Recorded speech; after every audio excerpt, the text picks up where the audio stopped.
Nous avons fait appel à vous ce soir parce que depuis 30 ans, vous colportez une parole dont le sens n'est pas forcément relayé. C'est un petit peu comme si cette vérité était taboue. Tous les hommes et les femmes qui vivent sur cette terre, Yves Coppens, viennent-ils de la même souche? Absolument, absolument. Tous les premiers hommes sont apparus en Afrique, et depuis les premiers hommes, on considère qu'il y a eu 100 milliards d'êtres humains sur la Terre.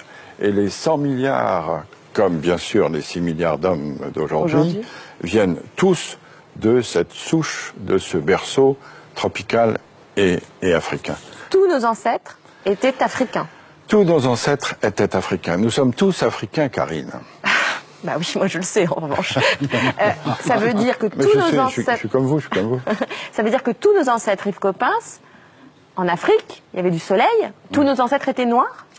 Tous nos ancêtres étaient certainement bruns, parce que, étant donné l'ensoleillement de l'Afrique, et étant donné probablement la peau nue qu'ils avaient il y a 3 millions d'années, ils ne pouvaient pas être autrement que bronzés.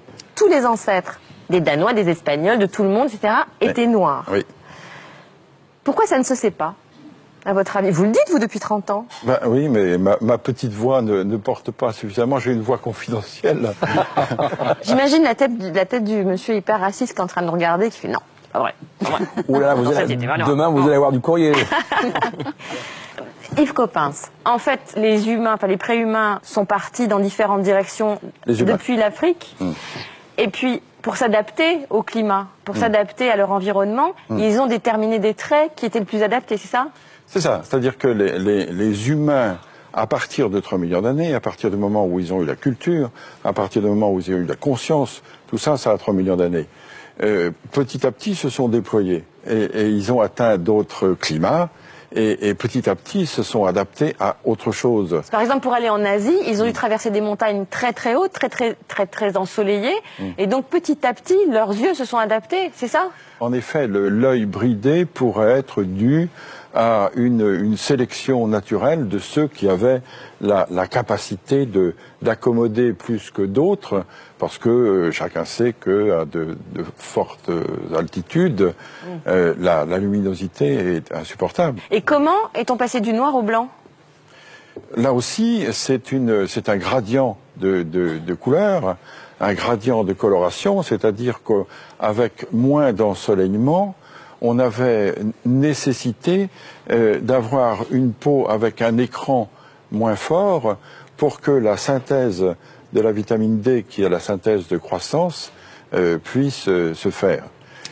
Donc par sélection, ceux qui n'avaient pas la vitamine D, donc les plus noirs, sont restés soit en Afrique, soit se sont éteints. Et ce sont les de plus en plus blancs qui ont pu survivre. C'est une sélection qui s'est faite du noir au plus clair.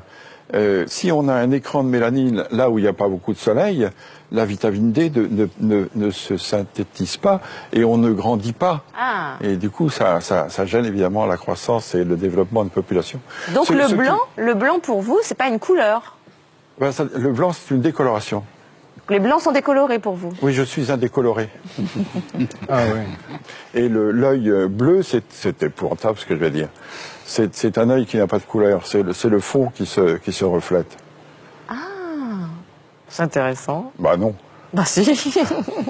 Merci beaucoup Yves Coppens. Et je voulais ajouter quelque chose qu'on ne sait peut-être pas assez. Vous savez qu'aujourd'hui, les 6 milliards et demi d'hommes qui sont sur la Terre sont 6 milliards et demi d'Homo sapiens sapiens. Or, dans la classification, notre classification scientifique, le genre Homo, c'est le genre humain. Le premier sapiens, c'est l'espèce sapiens, et le deuxième sapiens, c'est la race. C'est-à-dire on est tous Homo sapiens sapiens. On peut être tous racistes, ça n'a pas d'importance, puisqu'on est tous de la même race. Donc il n'y a qu'une race. Ah oui, il n'y a qu'une race. Oui. Donc scientifiquement, Yves Coppens, les races n'existent pas. Oui, c'est ça. C'est-à-dire que scientifiquement, les races de 36 000 animaux existent toujours, mais en ce qui concerne l'humanité, il y a pour le moment sur la Terre une seule race humaine, qui est la race sapiens, de l'espèce sapiens, du genre Homo. Merci beaucoup Yves Coppens. Merci beaucoup, José.